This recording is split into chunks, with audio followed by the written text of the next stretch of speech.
we should be careful what we say, unless really necessary. If not necessary, keep quiet.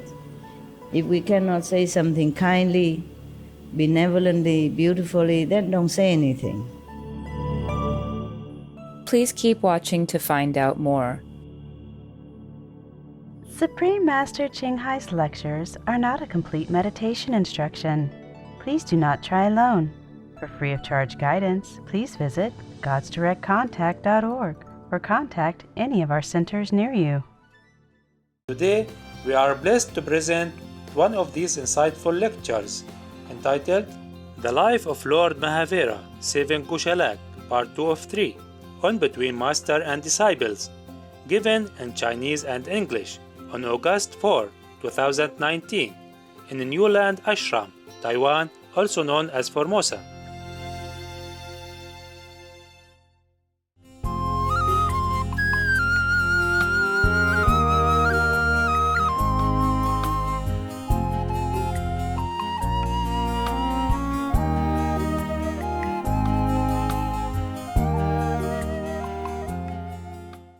One nun in, I'm going on with my calendar again. So you want it or not? Yes. Okay, then. But I told you this story already. It's just an example again, like there was one nun in Miaoli, huh? She doesn't eat for many long years already. People come every Sunday, maybe one bus full. Went there just to worship her or maybe just to be there and take her blessing. She doesn't even talk. She doesn't even preach. She just uses her gesture to tell people to recite Amitabha Buddha. That's all she does. When I was there, that's all she did.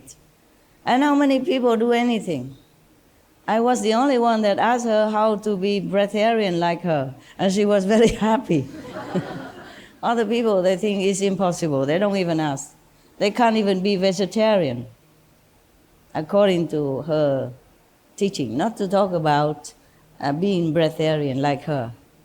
Watarian. And she told me, go step by step. And then I really can. Yeah, I really can. At that time, whenever I look at the food, I feel it's not clean. It's not easy for me to eat. I did not know that I could be breatharian already at that time. I didn't think.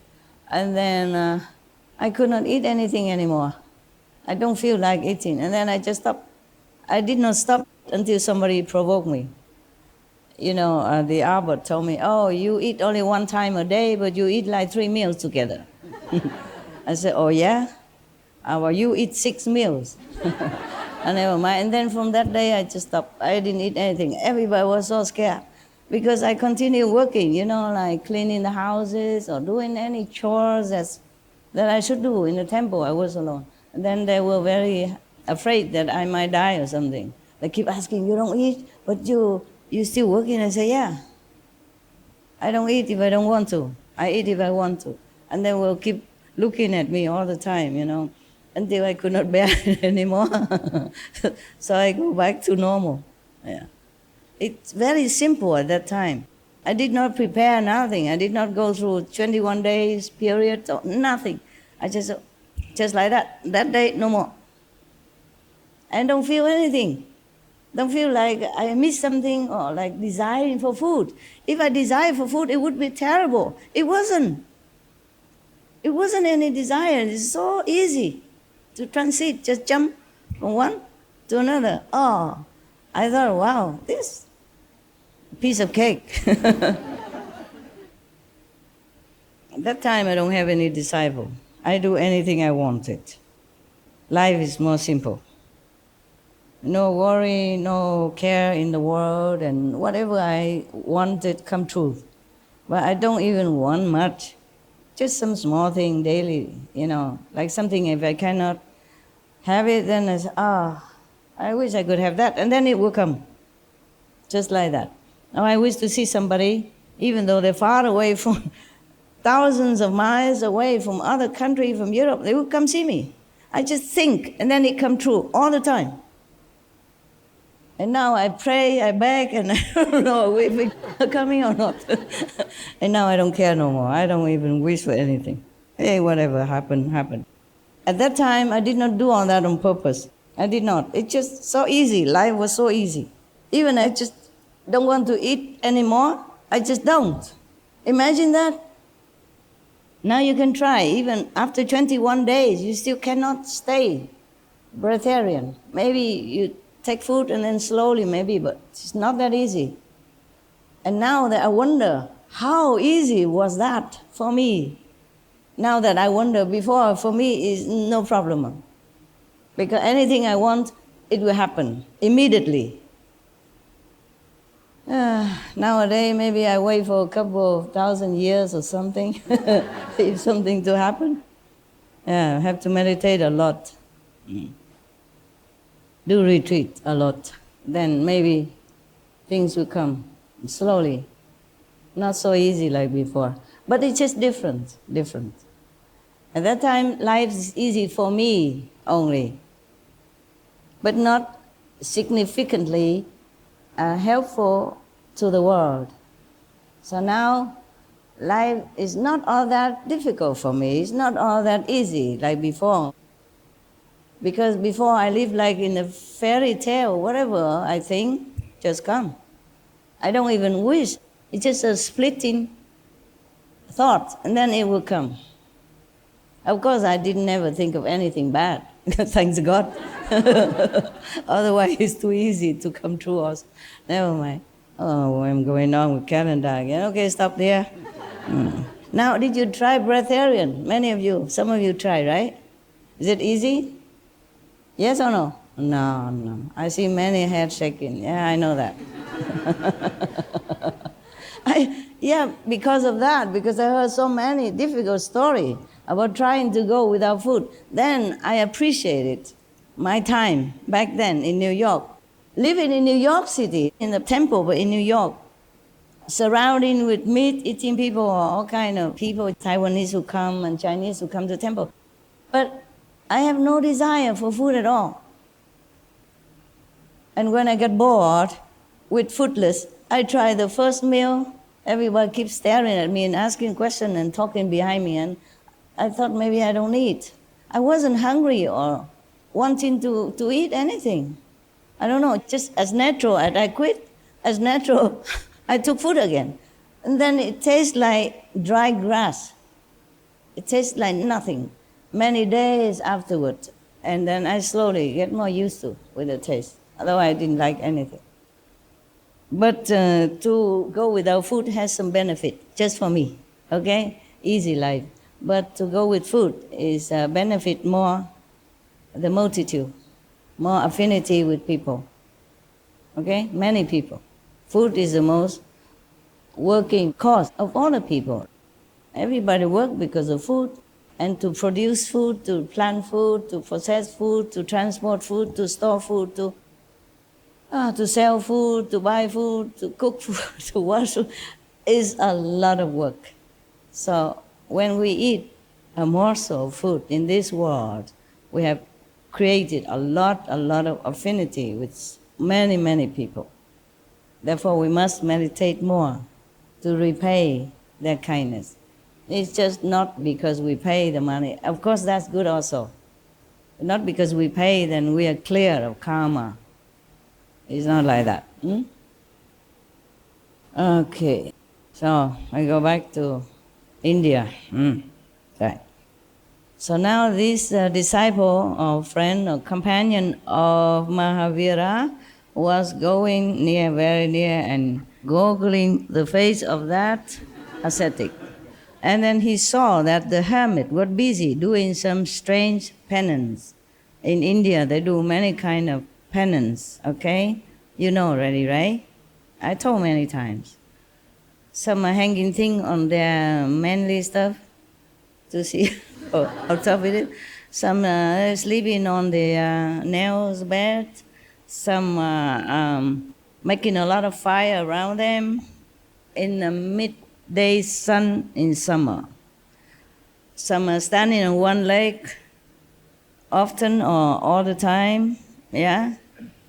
Some don't eat, maybe only once a while. Some eat only once a day. Some eat very little. Some eat only when somebody feeds them. Believing that doing all this kind of hardship on themselves, they will get liberation or see God. Some don't even wear clothes. They renounce everything, absolutely. Even women, even ascetic women renunciate. They also wear nothing. Don't do that in Taiwan. Even if you clean your karma, the police will clean you. Huh? Okay? I'm not sure if it cleans any karma or not. But the police will give you some cleaning. In Taiwan, you cannot even go begging, like a nun or monks in India. You can do that only in a certain special occasion. Like once a year, they make a ceremony to give a title to monks and nuns, yeah? Like if you want to be monks and nuns, then you apply, okay? And then that's like a shaving head ceremony, renunciation ceremony. Yeah, it takes maybe 2 months, right? I forgot. 多少？剃度呢？当和尚呢？成大戒的多少个月？2个月哈？有1个月，有2个月。哦 ，OK。戒期不一样。1 or 2 months depends. And then at that time, after you finish your ceremony, then you can go out begging. Just symbolic, one time, no more. Then you have to either go into a temple somewhere to live, or live alone and practice by yourself, but not go out begging. In India, still can. That doesn't mean people will give them anything. Not necessary. I met one monk. 2 weeks, he has nothing to eat because nobody gave him anything. And he has to try to sell something. And not many people buy either. Okay, so now, see, this ascetic, he was doing some strange penance. He was standing facing the sun with his head hanging down and arms straight up. Okay, we can imagine, each one imagine different. But the head hanging down, he's standing facing the sun and with his head hanging down and both arms straight up. His hair was having very long strands and hanging on the ground like the roots of some old banyan tree. So, due to the heat of sun rays, small insects falling from his unkempt hair were writhing. And out of compassion, he was picking them up and putting them back into his dense locks of hair again. Oh, God forbid. Gosa Lak could not control his laughter, seeing this strange activity. Jokingly, he said, "Oh, abode of insect." He called the ascetic the abode of insects. This is an insult. You don't say reverence, this and that. I said, the abode of insects. Oh dear. What do you think you're doing? He asked. You are gathering insects and considering this act to be a penance? The hermit remained calm the first time. But when Gausalak did not refrain from making biting remarks, the hermit looked at him with his burning eyes and said, "Oh, vicious person, my name is Vasyayan Tapas, and I am the doom of ignorant fools like you." He got mad now. Instead of jolting him to sanity, this scornful comment drew an insulting laughter even more from Gausalak. The hermit now took a few steps back and angrily started emitting fire from his mouth. Careful, I don't have any fire. But beware, there are some fire from hell that you cannot stop, and I cannot stop. So he stepped back and then emitting fire from his mouth. So, he did a lot of penance. So, of course, he will have some magic power like this, yes? the Buddha's disciples also have different magical powers. Good or not, they do have. Like sometimes they can fly in the air, and then upper body can spray out water, or under body will spray out fire. For example, like that. Or walking through stones, walking through walls, walking through locked door, flying in the air, making fire of nothing, walk on water. More or less this is the main thing, okay? I said I can do, but I don't. I cannot. I'm not allowed to do anything. What I mean is these are possible, okay? If you don't have other karmas influence, you can be a master and have all kind of magical power that is very suitable for you, convenient. It's just that these powers are not from astral power, so you can use it. Just like the disciples of the Buddhas, of the Buddha, Shakyamuni Buddha. One monk, he was a beggar, but then after he practiced just a short while, he could walk through stone already. Walk means through stone or any obstacles. It's very convenient, in fact. Just if you are a master, it's difficult. You cannot.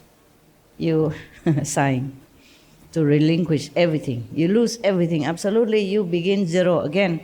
And then you may gain some again, but if you have a lot of disciples, you lose all the time. And you could lose everything also. It doesn't matter. Just in case you want to be a master and gather a lot of disciples and being famous and all that, think twice. People in this world are difficult to teach, to change.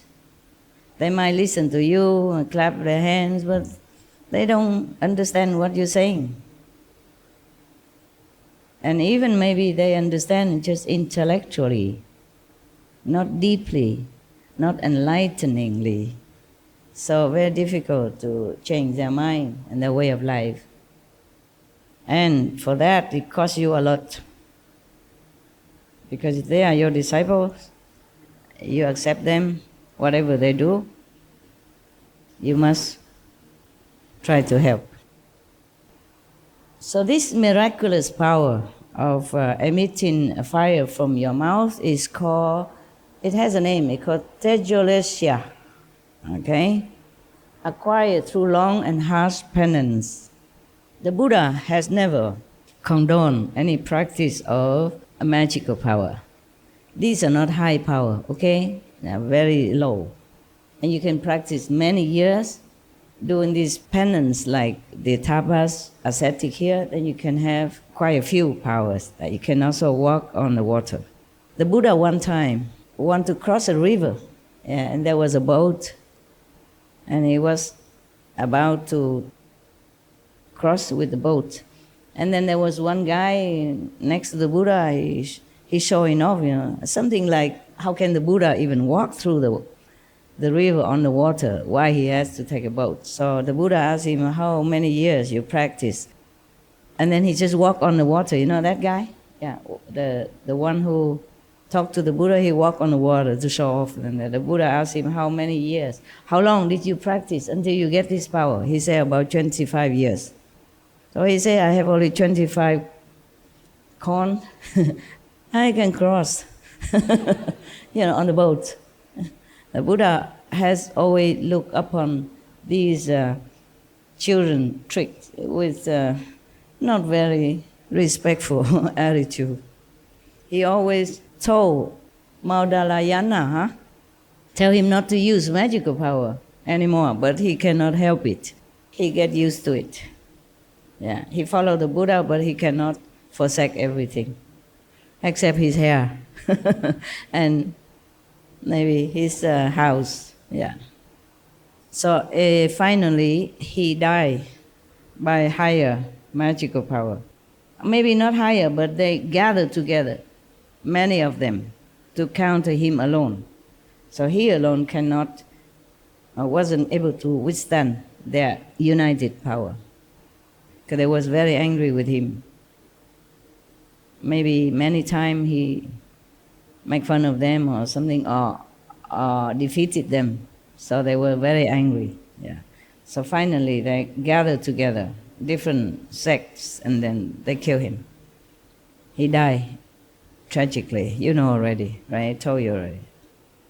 So within no time, a ball of fire rushed towards Gaushalak, who retreated with fear and ran to Mahavira, shouting in panic, "Sire, sire, save me! This tapas will burn me!" So when he reached Mahavira, Gaushalak fell at his feet. Hearing the pathetic call of Gaushalak, Mahavira was moved. He's always moved. Anybody who in trouble or poor or weak or needy is always moved. There is no surprise. They did not even have to write this. I would know it. I would read it to you without the printed words. He was moved. Yeah, nothing new. How surprising, huh? So, turning back, he saw the approaching fireball from the compassionate heart of Shraman Mahavira flowed a spontaneous stream of cool, pacifying energy. When the nectar glance of Mahavira fell on the fireball, it subsided. The angry hermit was astonished to see his fireball dead, extinguished. So he recognized Mahavira as a much greater and more benevolent power than he. So he said, "Pardon me, O embodiment of benevolence." That is on the contrary of the abode of insects. You see? Yeah, you have to learn manner. Negative words hurt and make people also angry. If they're not angry, at least they feel pain, hurt. So we should be careful what we say, unless really necessary. If not necessary, keep quiet. If we cannot say something kindly, benevolently, beautifully, then don't say anything. If the situation does not ask for, then save it. But this ascetic, he was truly very educated. He was angry then, but he wasn't angry if Gaushalak did not provoke him time and time, again and again. He already warned him to stop, he did not stop. So he got angry. But still, he has realization within him. He has spiritual education. So when he recognized somebody greater than him, he addressed him so reverently. That is the way we should always do. Yeah. When I was in the airport a few days ago, I always saw monks and nuns in the airport, and I always saved some money to offer. And I always call them reverend, yeah, or Maharaji or Mataji. It depends on what religion they came from. If in Hindu, then I call them Mataji or Maharaji or Babu or Babaji or reverends. It's a Buddhist or anything, at least you call them reverends. Or if I see a Catholic, Christian monks or nuns, I always address them as father or mother. Yeah. And I bow and I put my head and bow myself before I say, "May I offer you something for your daily use?" Yes. And then I give. And they're always very, very happy. Yes. That's the way we should talk to someone who is trying their best against all temptation and trouble and obstruction in this world to be near God. Their best. Maybe their best is not the best, but that's their best. That's all they can do in their circumstances and their strength.